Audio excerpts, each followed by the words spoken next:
So I'd like to welcome everyone to our latest Elevate webinar, What Our Global Partners Wish We Understood, Surfacing Some Common Blind Spots.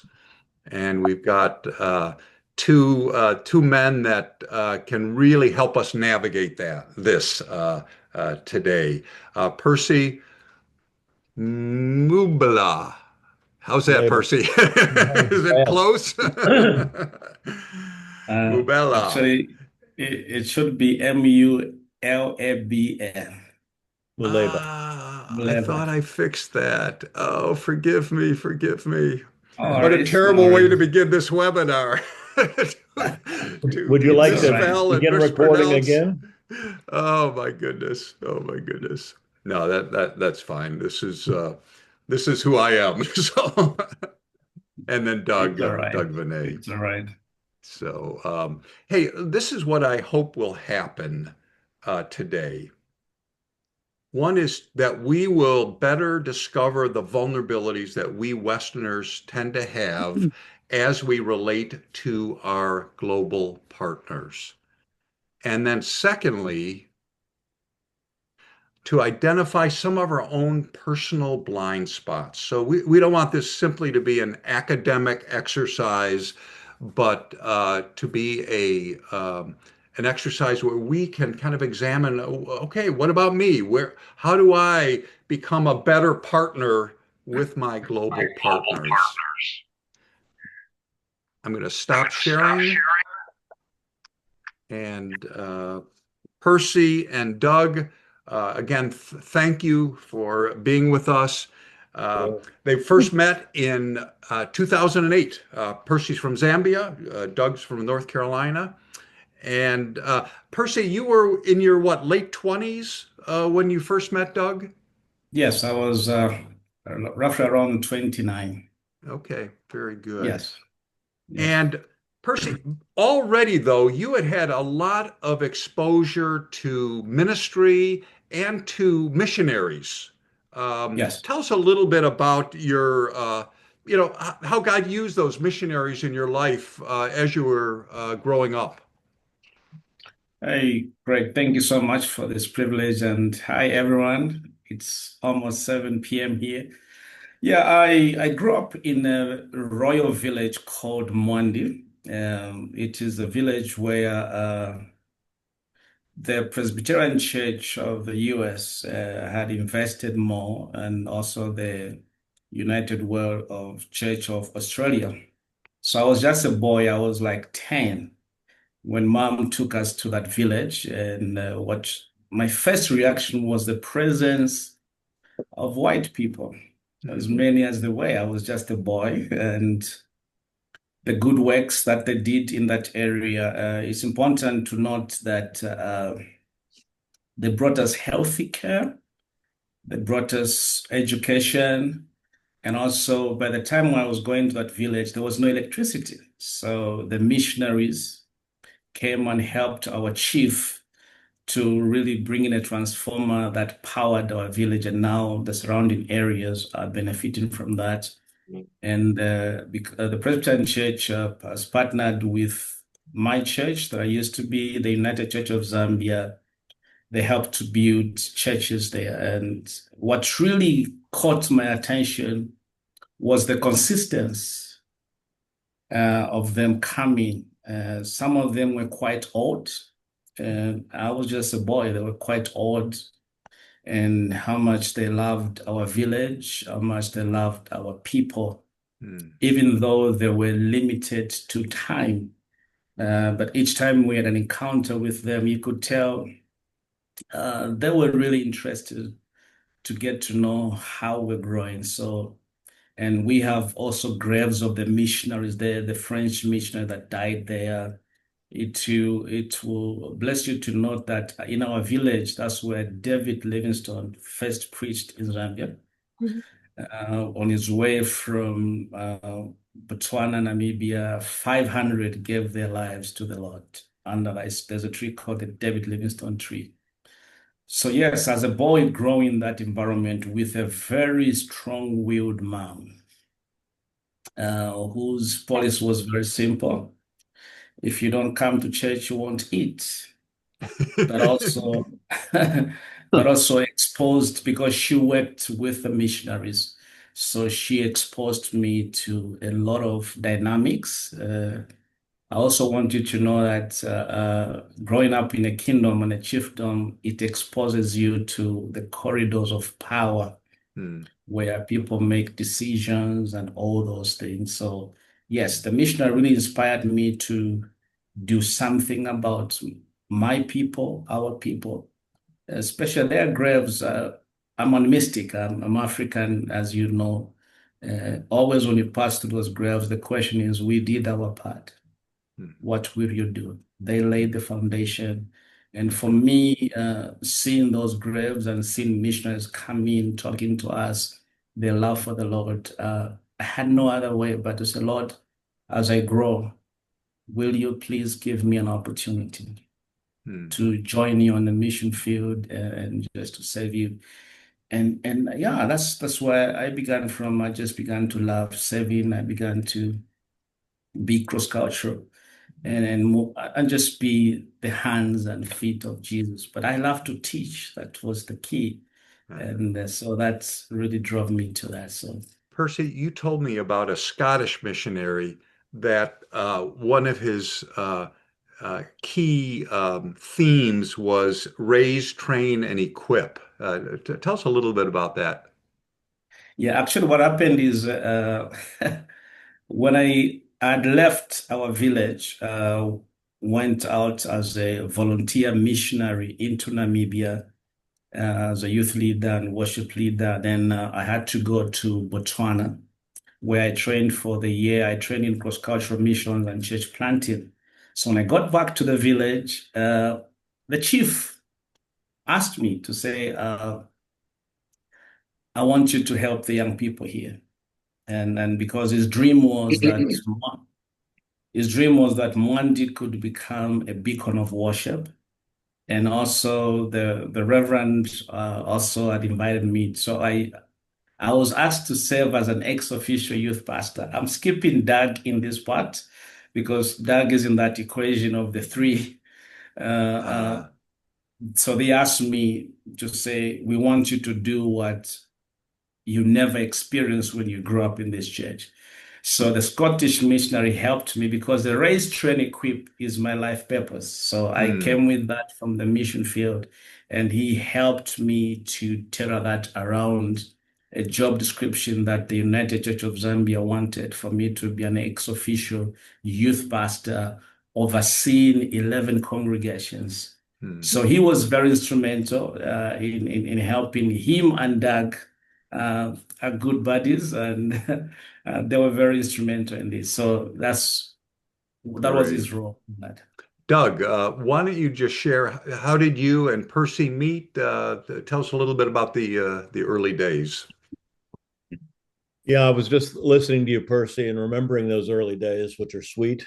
Um, it really began very briefly. My oldest daughter, who's 45 now, when she was 12, came to Abby and me and said, "How do I know if a vision I had is from God?" And we asked her what the vision was. She said, "Well, I was in green scrubs with a stethoscope around my neck holding an African baby." And we helped her explore. Um, and without getting into her story, simply to say that after graduating college, she ended up for 5 months on the ground in a little village in Zambia called Mwandi, which happens to be Percy's home village. And I think that was in 2003. So in 2006, when the Presbyterian pastor, Percy referred to Presbyterians, my friend Fred invited me, "Would you like to see where Jen served for 5 months? I'm going over." I accepted the invitation. And on that first trip, not understanding that Percy even existed, I met Percy's mother, Gertrude, and we hit it off immediately. I brought a team a second time in 2007. My relationship with Gertrude deepened a little more. So in 2008, when Percy was visiting the village for a week after his 1 year training in Botswana, his mother asked Percy, would he take my team on a village tour? And I chose not to go because I was writing a sermon for the next day. But the Holy Spirit constrained me. I know you remember this, Percy. I tried for 45 minutes, and every time I try to write, I would feel this overwhelming urgency to get to the village, get to the village, get to the village. It's about a mile walk. So I walked in to the village. I finally just threw my pen down and said, forget it, I've got to go.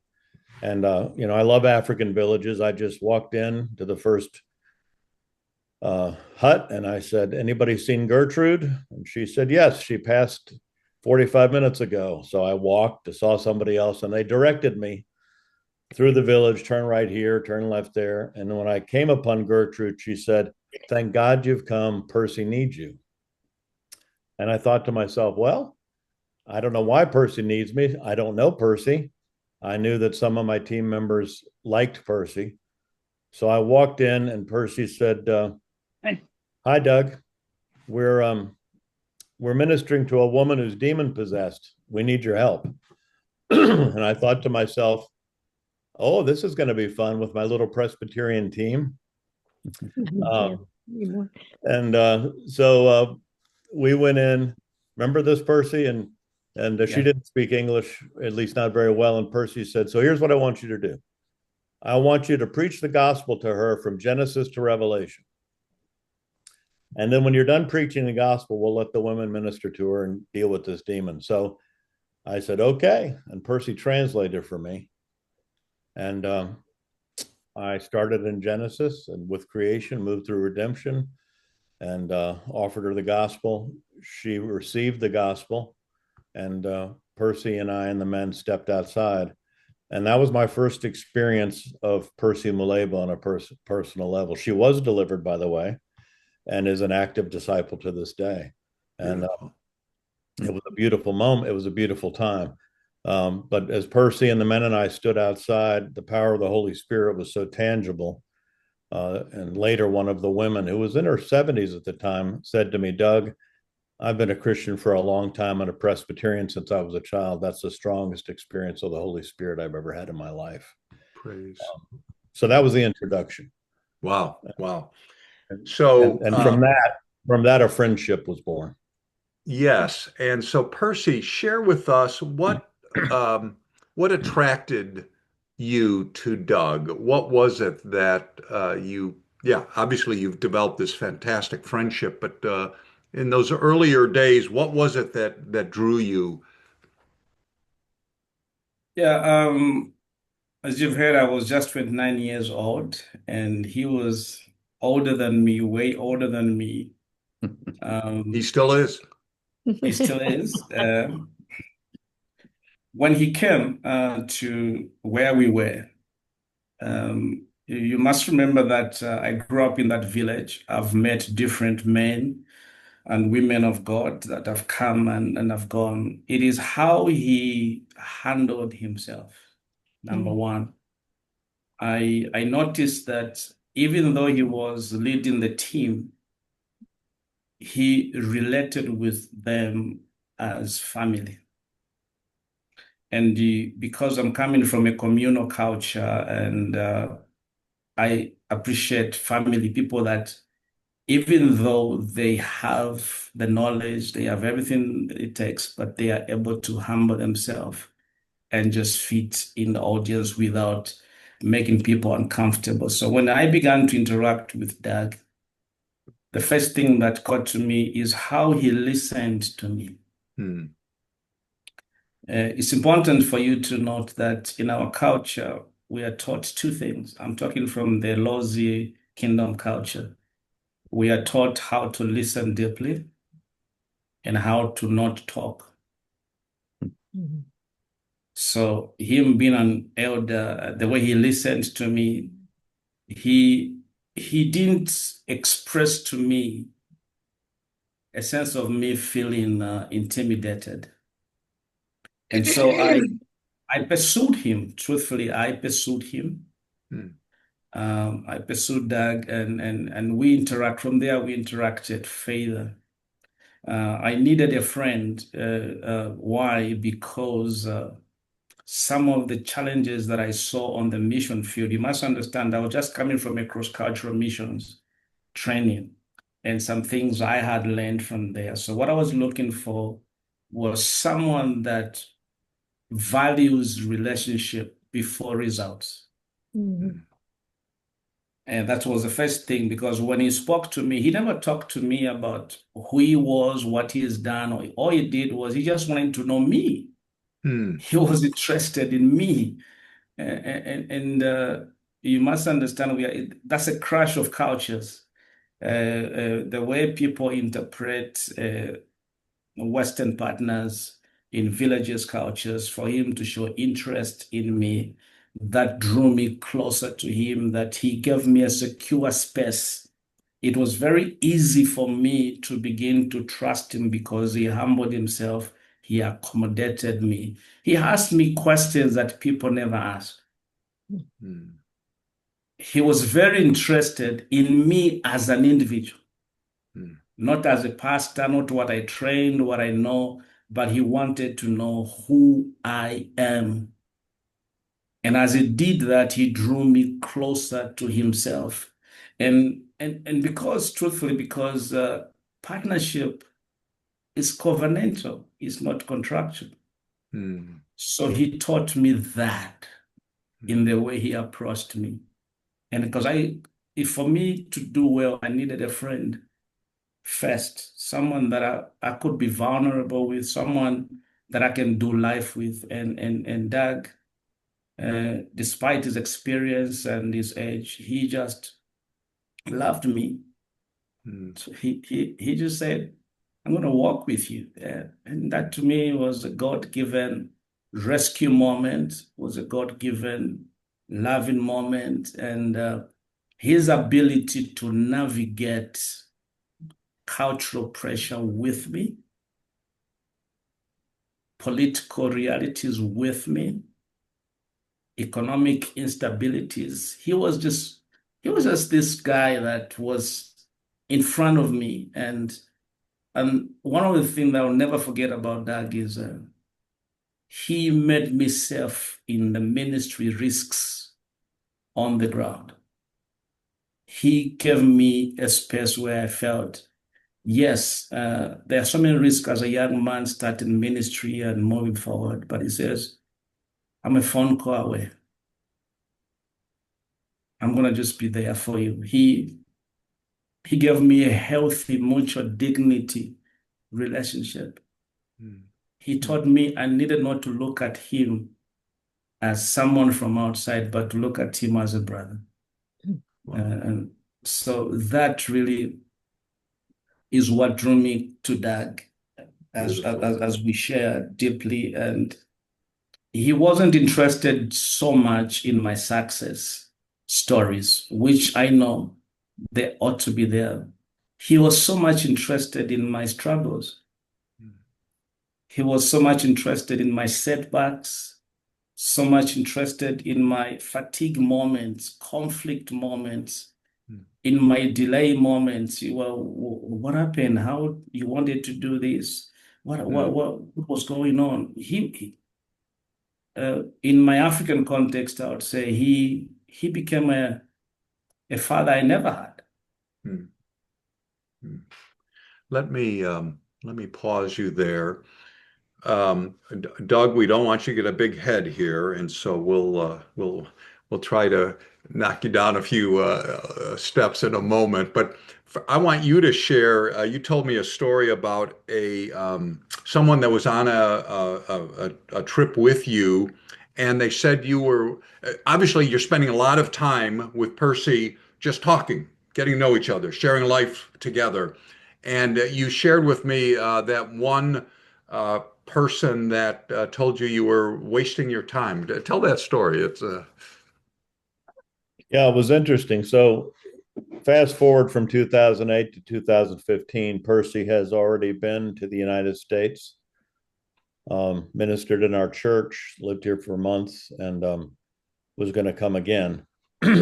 I was there in January for 3 weeks for the sole purpose of going deep with Percy, deeper.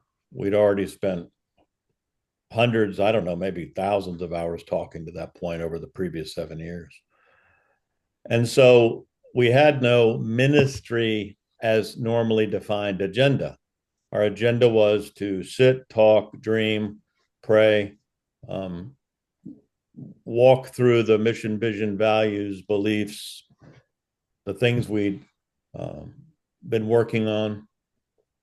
And we were staying in the home of a Australian missionary, but she had provided for actually a member of my church who was an elder and his wife. He was a veterinarian, and they went over for 6 months to establish some veterinary work.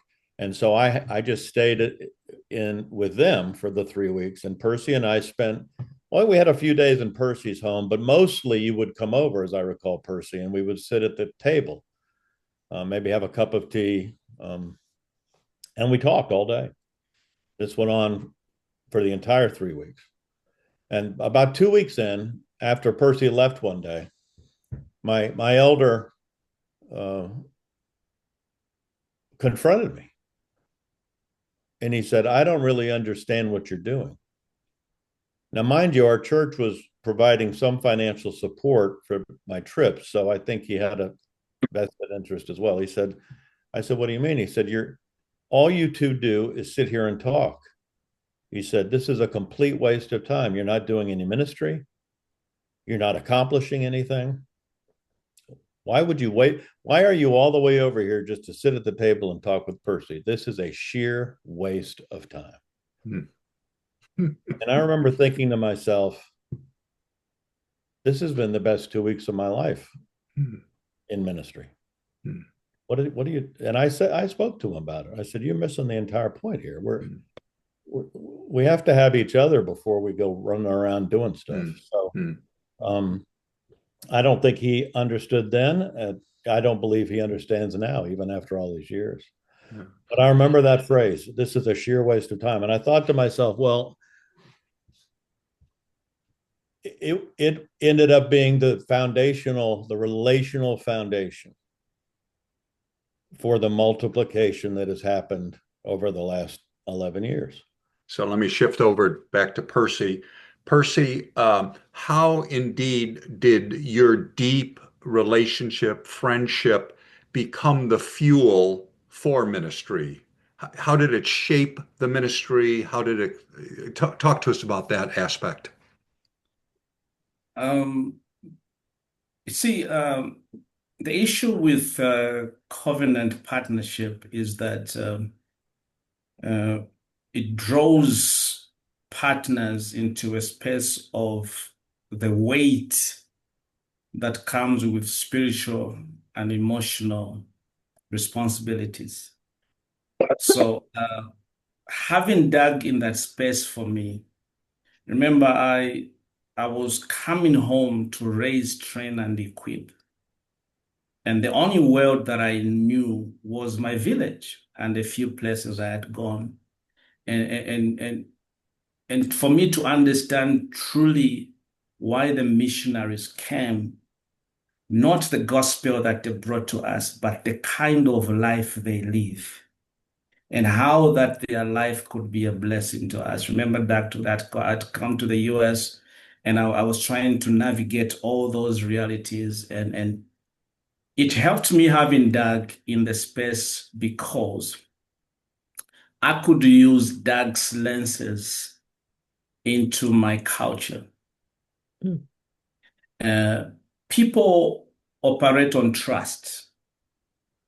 People listen to people when someone in their circle trusts the person. And because I had trusted Doug, we had become good friends. And even the curriculum that we use now is an outcome-based curriculum in the context that the people, what they needed, the question they asked, I called Doug. I said, Doug, would you prepare a teaching on this? Because I had already discovered that Doug could teach anything. He's more educated than I am. You have access to information than we do, which is a blessing of GTN as you do train leaders. So I said, Doug, I want us to contextualize the teaching because the people, my target group, the people that I'm training, I want you to teach on this, but I don't want you to teach them because you know. I want you to teach them with the expression that they know that we are friends and that we are all called to serve the Lord regardless of where we're coming from. And this is the assignment to move forward. So having Doug in the space, especially with the nature of teaching that Doug does, is that he's one of the few vulnerable preachers I've met. Because Doug could just open up about, he's teaching about something, then he would just open up and share the area of being vulnerable. And that in our culture, in the oral culture, people remember stories more than they remember concepts. Mm. And then also people remember names and faces. People remember the struggles that you share because the interpretation in that is that you use the gospel you are talking about, and this is how the word works through you. So our relationship already had broken the bridge of saying, let me retract a little bit, Craig. The danger that even me as a Zambian I face when I go to Namibia is I live at the hotel Mm. and go to the training and then come back. So I sometimes, my blind spot, I forget that we are kingdom people.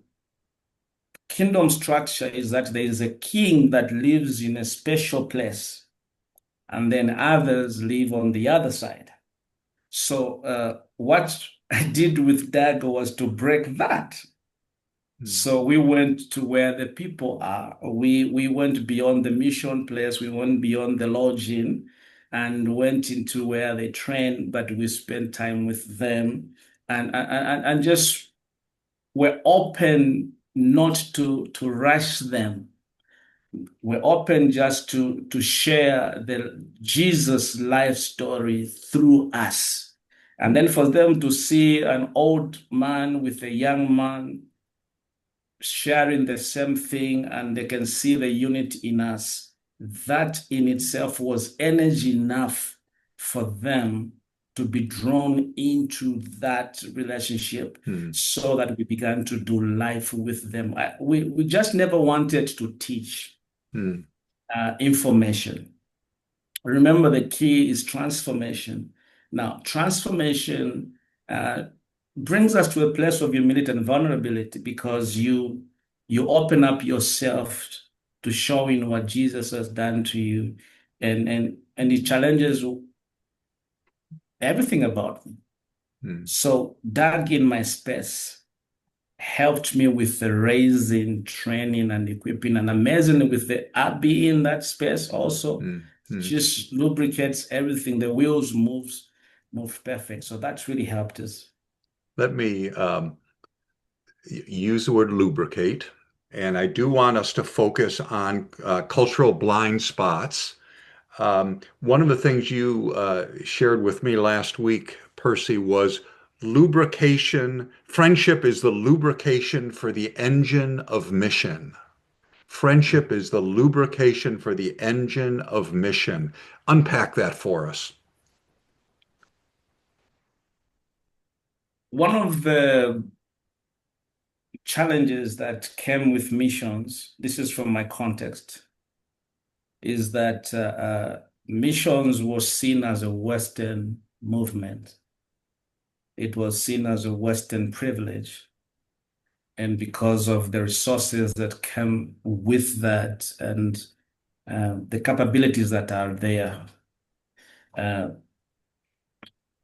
if we are going to be a mission force, if we are going to be equipped to teach this thing to faithful men, if there's going to be multiplication, then there has to be a neutral ground, a place where we all get trained from an equal end.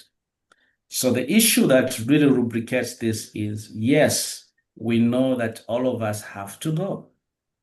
And the challenges that comes with that is that how do we go? Because many people think you need money to go, which is important to go, but then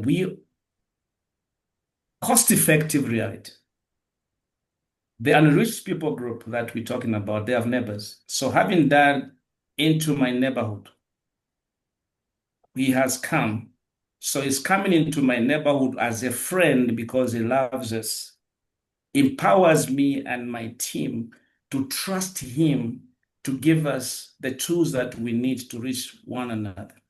So that friendship, uh, especially with the way that he accepted to be my friend, I'm using that word deliberately, and to take a mile with me, that helped the people to know this is not just a Western thing, it's for all of us. Now they are Hmm. seeing me, a black guy, me, a young man, involved in training, because he would come for 2 weeks and go, and I would remain training for 6 months.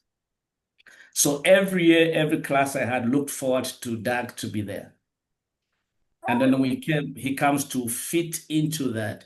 And what that does is that it opens up to know that the mandate is for all of us, Hmm. number one. And then that the mandate can be interpreted and translated locally in a way that is easier, using the tools available in your circle, the tools available, because they're seeing me. What we do right now, they see me travel around, and then they know Abi and Daga are my friends. So they're looking at it to say, look, it's not just the West that should come here. Good. And it's not something special that should be a special project. This is Hmm. church. Good. Missions is the life of church. Good. Good. Thank you. Doug, you sound like just this amazing person. Why don't you share with us some of the your cultural blind spots that you discovered and that you had to kind of wrestle through in this journey with Percy? Yeah, I I'm amazed even by myself. Remarkable. Um, I I think what's interesting before I give them my cultural blind spots, Percy said something to me once. He said, "You know, Doug, our village has hundreds of short-term missionaries come through every year. Um, you're one of the few people who's ever shown a personal interest in me or a personal interest in others." I was in shock. Um, by the grace of God, I married Abby, who's the most relational person I've ever known. And but I was also raised to value relationships and I was also raised to not judge people based on their station in life, their color, their upbringing. And those are things I can look back now on and realize, but at the time it was just normal life, just the way my family thought. It's just the way I was raised.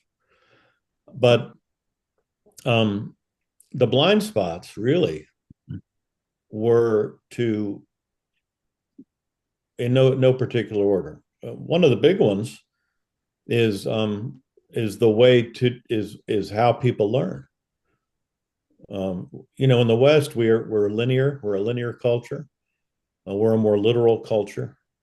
We teach an outline form. We 3-point sermons are the norm. Here are the 5 takeaways from this passage of scripture. How do we apply that? It's very linear. When I began to get to know Percy, I encountered a brain that didn't work like mine, which fascinated me. The way he saw things, the way he thought he was more like a circle moving forward, but rotating at the same time, where I was more like a line going forward, like an arrow. And then when he began to translate for me, I began to recognize that I would speak a sentence that I thought was crystal clear because I'd worked hard on that sentence. And then Percy would talk for like 3 minutes to the class in Losey. And I'd say later, well, what was that about? He'd say, well, that they're never going to get the concept. So I had to share one of our myths from the ancestors. And especially the one that got me the most was he said, well, we have the story about a chicken. He said, I really felt the chicken story was going to take care of that theological concept for you. And I thought, what are you talking about? I mean, I'm trying to teach.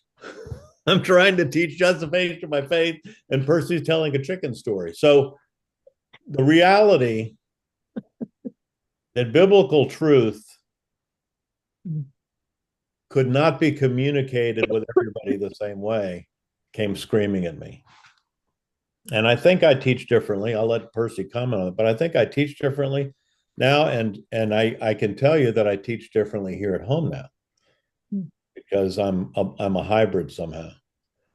So that was one blind spot. This it's not just language; it's the way people learn. The other was the oral culture dynamic. I was in shock. First of all, I thought everybody was mad at me because of the way they stared at me when I taught. I mean, they would. And Percy said, no, they're not mad at you. They're trying to memorize what you say as you say it. And I said, come on. And I would come back the next year and I had a pastor once say to me, you said this last year. And he quoted me. It was my language. He said, my elders and I have been discussing that now for the last 12 months. My elders didn't discuss what I had to say from the pulpit for 12 months. My elders didn't discuss what I had to say from the pulpit at all. So I was encountering a culture that took, I'll be honest with you, things much more seriously. And then the blind spot, if you add it, of I'm older and Percy is younger, I didn't understand that meant anything to them because I saw Percy as an equal. Yes, he was younger, and yes, I had a stronger knowledge base, but his prayer life was more dynamic than mine, for example. His ease with evangelism was more dynamic than mine, for example. So in my mind, this is a mutual dynamic here, but then we would get into a learning situation and there was a deference, there was a shift. And so culturally, I had to learn to accept that deference, which really bothered me at first. And not let it get in the way, of my teaching. And the other cultural blind spot, I think, is another one would be the easy way we understand wealth here, and how you get it, and things that were taught from childhood. I could remember in 2015, Percy, in my living room, we were chatting about things like that. I don't know if you remember this, Percy. I think you do. Yeah. And I happened to use the phrase compound interest. And Percy stopped me. He said, I don't know what that is. I've never heard that before. Now, Percy by then would have been 32, 33 years old. Okay. And I'm thinking, no 33-year-old in my circles would not know what compound interest was. In fact, I was taught what compound interest was when I was 5 years old. I was taught to save. I was taught to accumulate. I was taught to wait for later for my reward, to save up for a rainy day, all these cultural dynamics. And Percy and I sat and talked, and I had to get the calculator out on the internet to prove to him that I was telling the truth about the power of compound interest. And I thought to myself, wow. So when I see a mud hut and I see a 55-year-old man in that mud hut, what am I looking at? Am I looking at an equal? If I have a conversation, will that man actually understand what I'm saying, or will we miss each other completely? So those are some of the things that were happening to me in the early years. And then the other one was this, we're good as Americans, particularly, not even just Westerners. My God, we see a problem, we can fix it. And I learned that what I saw as problems, that the Zambians didn't necessarily see them as problems. They were the last thing on their mouth. And so I learned to keep my mouth shut. and to listen. Percy talked about that, to listen. What are you thinking about? What are your concerns? How do you see the world? What do you want out of life? How do you read this passage? What do you do with this passage? How would you preach this? And I've learned a lot, and I'm Hey, different. Doug, you mentioned time and structure as something that you had to learn or navigate. Talk a little bit about that. Yeah, so most of us who teach in Africa know this. Africans don't believe in time. I mean, time just doesn't. Time is down on the relationships trump time every time. Um, it suited me in the way I saw the world, but I didn't understand it when I first went. So I can remember Percy mentioned his pastor, Harris Silashebo, great guy. The first time I went to Zambia, he came and wanted to meet our team. It was a Saturday. He gave us a very firm talk. This was his talk. He said, "We welcome you. We're glad you're here, but you must understand tomorrow is worship. Tomorrow, the chief will be joining us for worship." He said, "It's absolutely essential. Absolutely essential." He became very vehement about this. You remember Harris, you know how he can be very firm. And he was familiar with Westerners, so he knew he could. He says, "You must be on time. If you are not on time and the chief enters the church before you get there, you will not be allowed in the church. The chief must be the last one in and the first one out. And so you'll have to sit outside. You will not be able to be part of the worship experience." And he reemphasized this at least 3 times, and we're all shaking our heads. Okay, got to be on time, got to be on time. Very American, very American. I'm feeling it. This is great. And then he said, "Well, it's great to have you. We'll see you in the morning." But he hadn't said anything about what time. So I said, "Excuse me, Pastor, before you leave, if you'd be kind enough, you said it's crucial we should be there on time or we won't have a chance to worship with you. What time should we be there?" And he looked up and he kind of looked in the air and he goes, "Oh, 9, 9:15, 9:30, somewhere there." And the whole team burst into laughter. And I remember thinking, and so we said after he left, "Well, let's do 9:15," since he gave us 3 options. We got there at 9:15. Nobody showed up. Not one church member showed up till 10 o'clock. We sat by ourselves for 45 minutes. And I thought to myself, this is not America. But my worry about time was replaced by a concern about people, because what I learned is if I was on my way to meet somebody and I saw a friend, I could stop and talk without penalty from the one I was going to meet, because they would assume I was delayed by relationship, not by irresponsibility, which was a big shift. Yeah, good. Big shift for me. And it is one I actually prefer. When I come home, I'm irritated by the switch. But one morning, I was supposed to meet Percy at 9 o'clock in the village, and at 8:30, that knock on the door is an 8-year-old kid. I don't know who he was, Percy, some little kid I'd never seen. He says, "Are you Pastor Doug?" I said, "Yes." He said, "Percy has sent me to take you." And I said, "Okay." Well, I said, "Well, I know the way to the village." No problem. He said, "No, you're not going to the village." And he took me to see Bertram's. Do you remember Bertram's, Percy? And Bertram said, "Oh, yes, Percy wanted me to meet you." So we visited for half an hour, and then Bertram's, by then the boy was gone. Bertram, "I'll take you to that." And I was walked through the village meeting people. Meanwhile, it's almost 11 o'clock. I was supposed to meet Percy at 9. And around 11, I got a phone call on my phone from Percy. He said, "I'm now downtown. Have you enjoyed your morning? There were some people I wanted you to meet, and I'm ready for you now." Hmm, hmm, hmm. So to me, that was a big Beautiful. cultural blind. Time over people was a cultural blind spot. Percy, here's another cultural blind spot, and it gets expressed through something you said. We run at the pace of the slowest runner. Unpack that for us. And what is the Western blind spot that contradicts? We run at the pace of the slowest runner.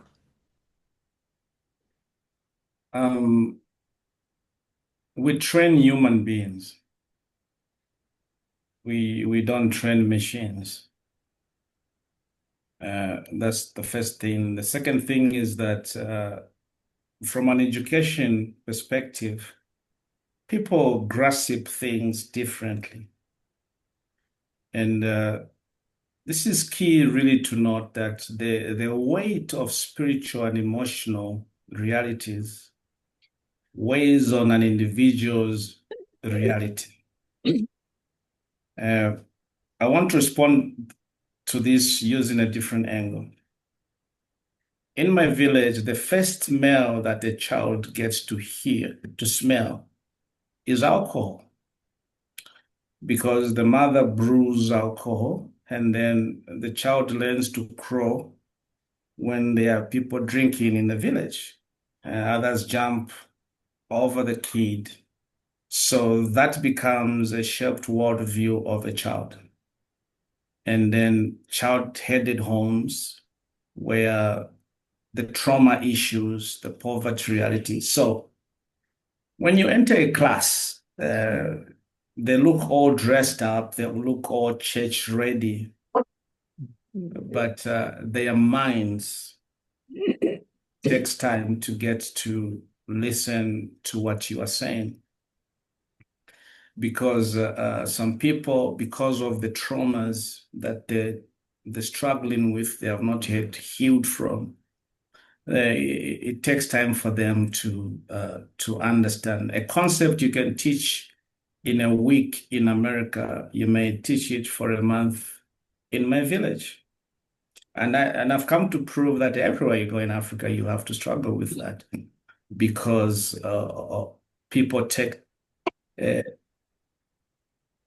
people are looking for something that will help them out of that situation.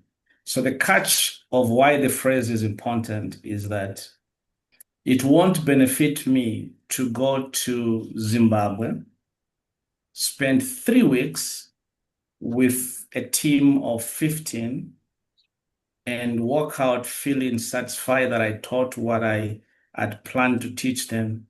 And yet all they got from what I said was 30%. Why is it so? Because when I was speaking, I wasn't speaking into them and allow them to think with me, but I was speaking over them. Because the silence can deceive, has so many layers. That's why you have to get into the silence. You have to ward the silence. Shake a little bit. That's why the slogans, are you with me? Do you get what I'm talking about? Can you say all those things? Why? Because once you catch where they are, and then they'll also lead you through their questions. You notice you're on point 5. Someone raises a question and asks about a question at point 2. Then what we've learned is that we will not go to point 6. We'll go back to point 2, because even if, that's just for me, I believe that even if they walked out of my 2-hour session with just point 2, I've put a brick on the wall of discipleship. Then tomorrow when I'll come with another brick to put on top of that brick, because that helps. It's a building block system. You have to walk through the people, find where they are, and then so that you don't drive the vehicle when people's seat belts are not set and when the doors are not closed, because you may cruise out and people fall off. And I've seen many people fall off a class. Yeah. Yeah. Let's pause now and see what questions anyone has for either Percy or for Doug. They've been stimulating, hopefully, lots of lots of thoughts. Questions, comments, anyone?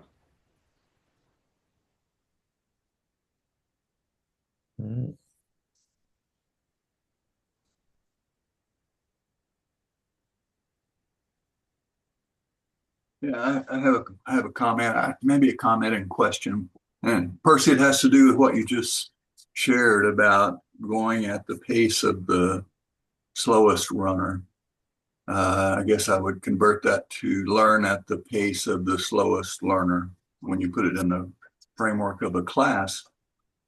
But what if there are alternatives in the teaching process that would allow you to give some special attention to the slowest runner or runners that would accelerate their pace to come up and meet the level that the class is at?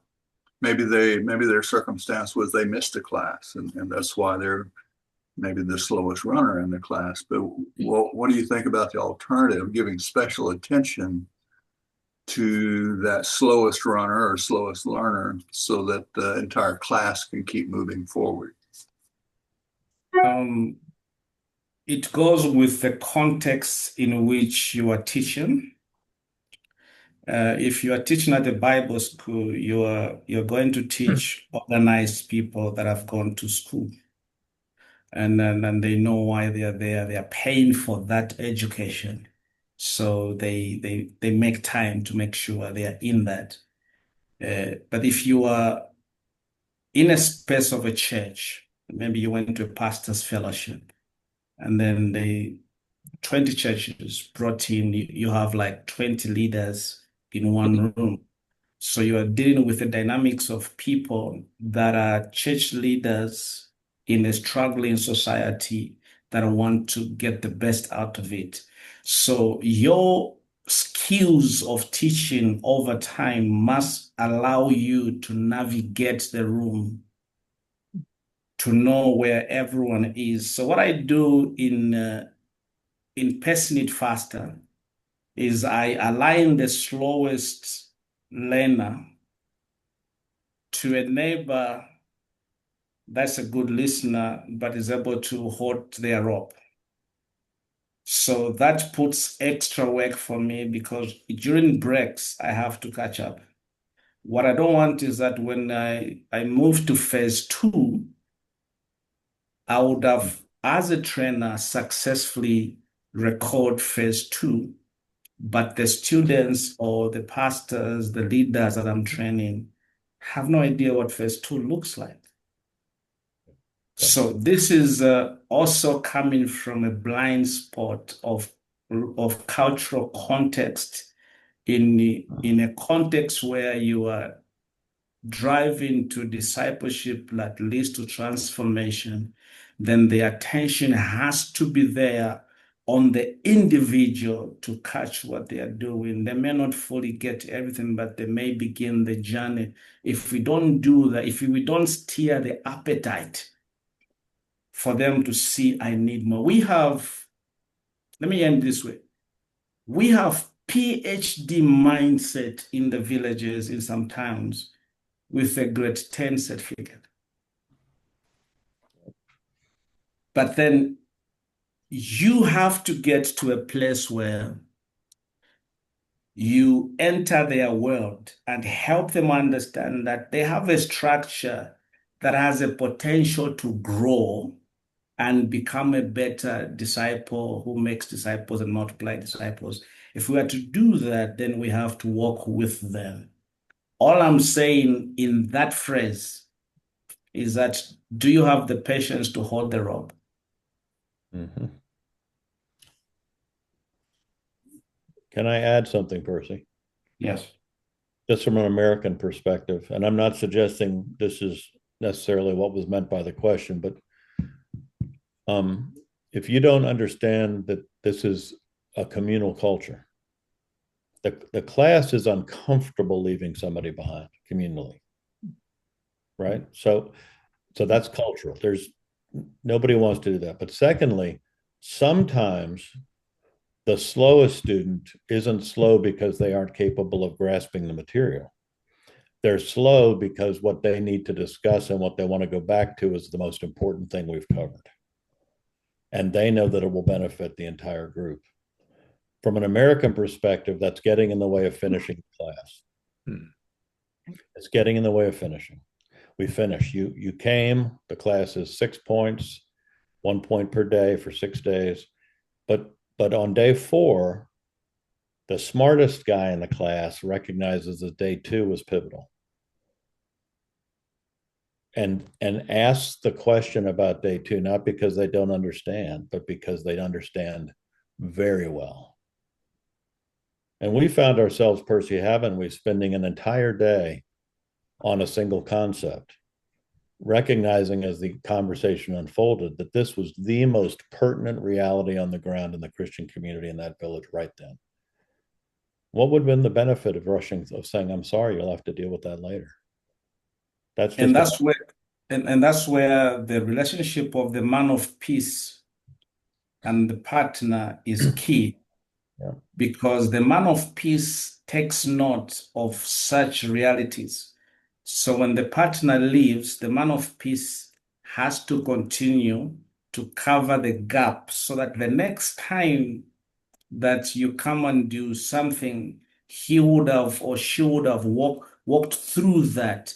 It's their role as a man of peace to make sure that those realities, they attend to them. And yeah. Good. Any other questions?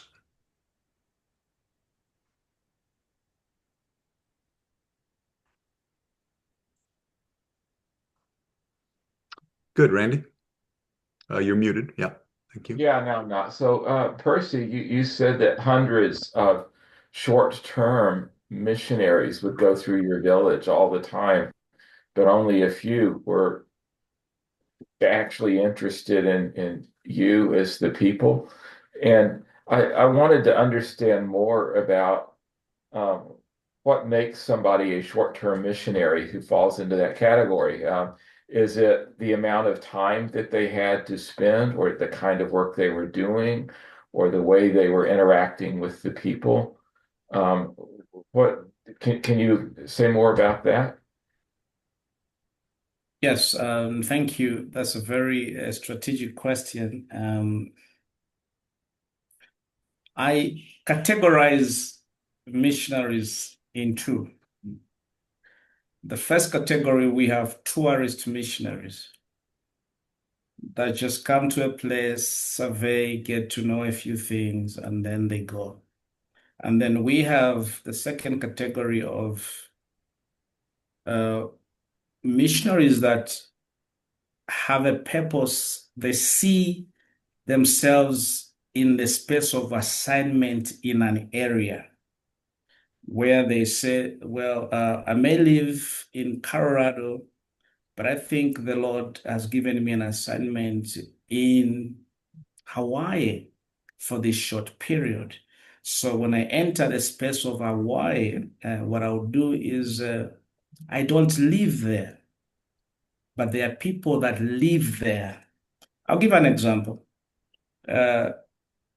It's very helpful for a church to send a missionary to go and paint a wall in a village.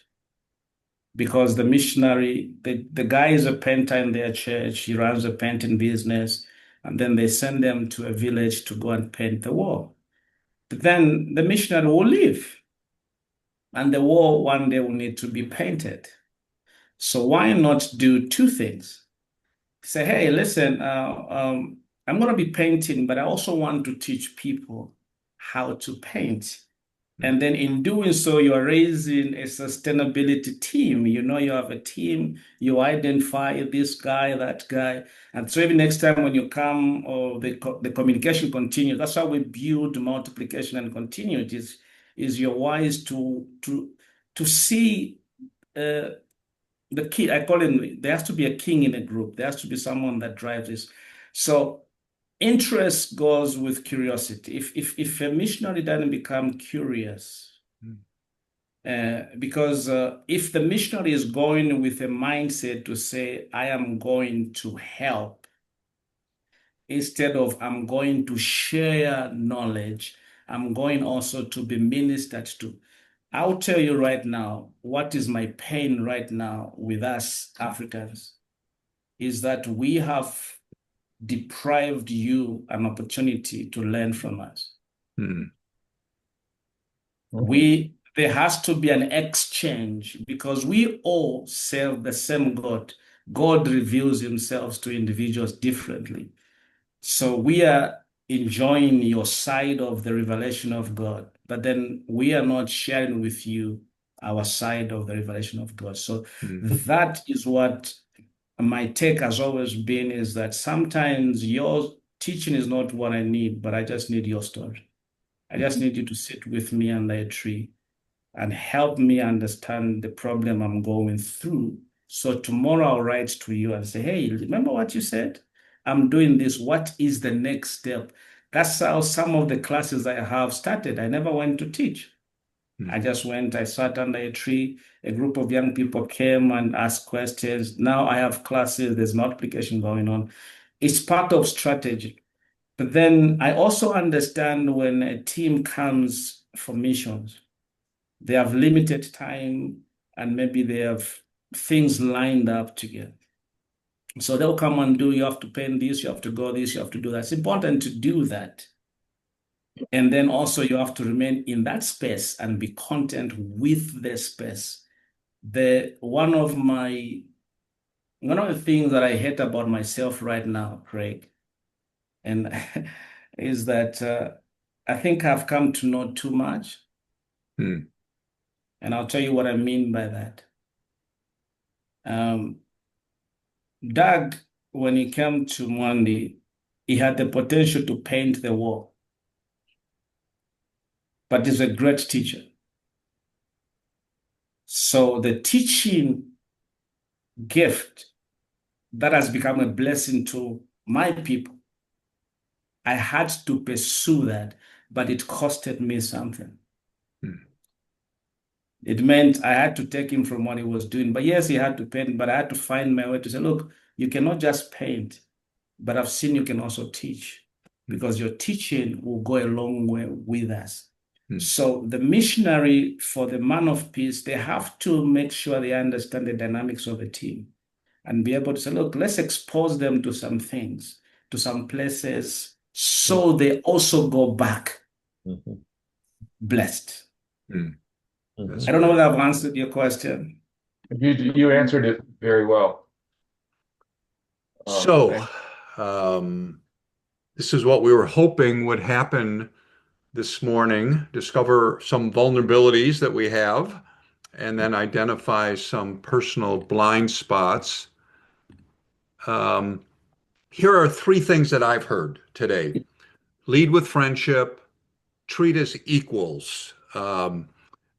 Percy has used the expression mutual honor. I like that. And then slow down. Slow down. What about you? Your own journey. What surprised you today? What blind spots have surfaced? And what changes might you make as a result? Anyone?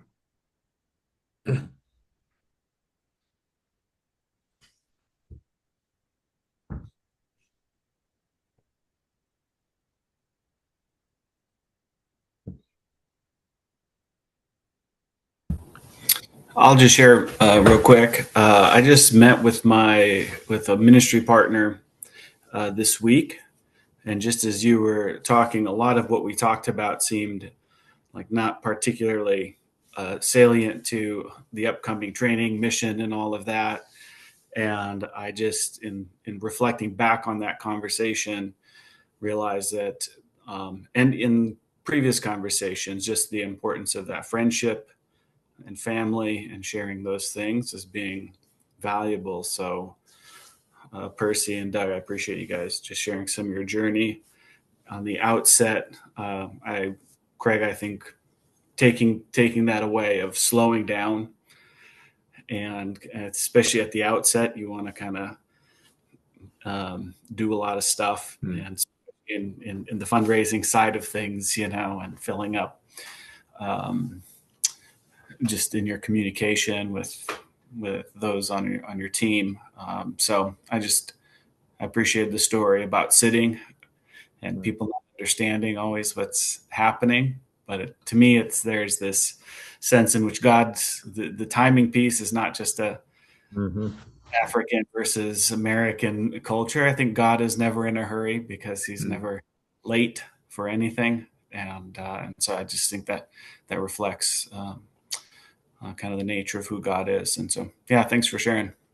Great, Eric. Thank you. Someone else.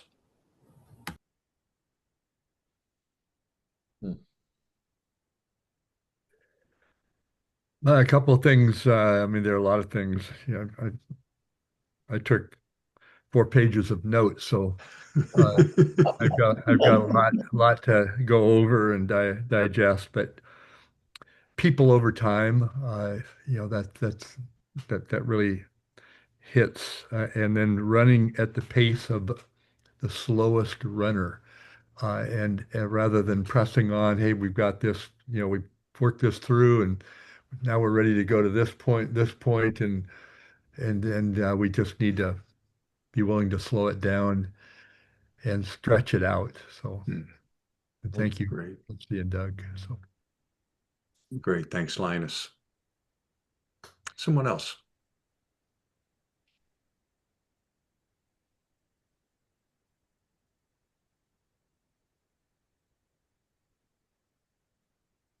I think a big thing is always just not to assume Hmm. and to find out and ask questions. Like the thing about the chief, you have to be there before the chief. Um, Interesting. Um, Made me think of our daughter who's a private chef, and recently she experienced something like that when she was cooking for a billionaire, where they said, you have to wait until that man arrives before we serve. No matter what time we said dinner was going to be, if he's not there at that time, then you cannot start. And it doesn't matter if your food is going cold or whatever, you got to figure something else out. So understanding the culture and taking the time to ask some questions and to say, is there anything I need to know or whatever? Instead of just coming in and assuming, because the yes, cultures are very different in all sorts of different places. So that's really, really good, really good. I've been in some of those situations and the time and all that, like you said, supposed to be there at 9 o'clock, and then everybody shows up at 11 and you're sitting 2 hours or whatever.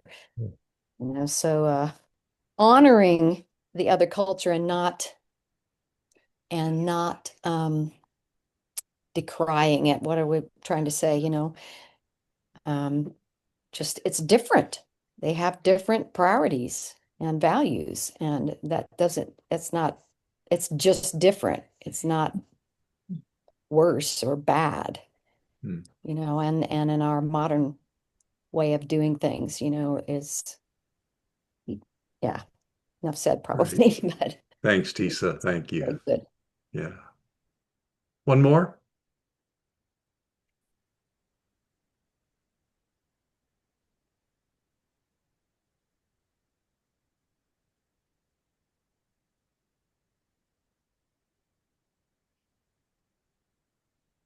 Let me do a final screen share and just suggest some resources that to help us all navigate. Jim Pluteman, it's Leading Across Cultures, a wonder. He's a um, educational kind of a sociologist. Anyway, really helpful book. The Global Gospel, many of you would be familiar with this. Warner Miskey focusing on honor and shame cultures and how that is very different from many Western cultures where we focus on innocence and guilt. Um, uh, Cross-Cultural Partnerships by Mary Leader Leitner. She's with Wycliffe and helps to think through the money dynamics of cross-cultural partnerships. And then finally, my website as well. This webinar should be there by the end of the month, Lord willing. So, Percy, thank you. Doug, thank you. This has been a really, really profitable time. So blessings on you. Our privilege. Great. And that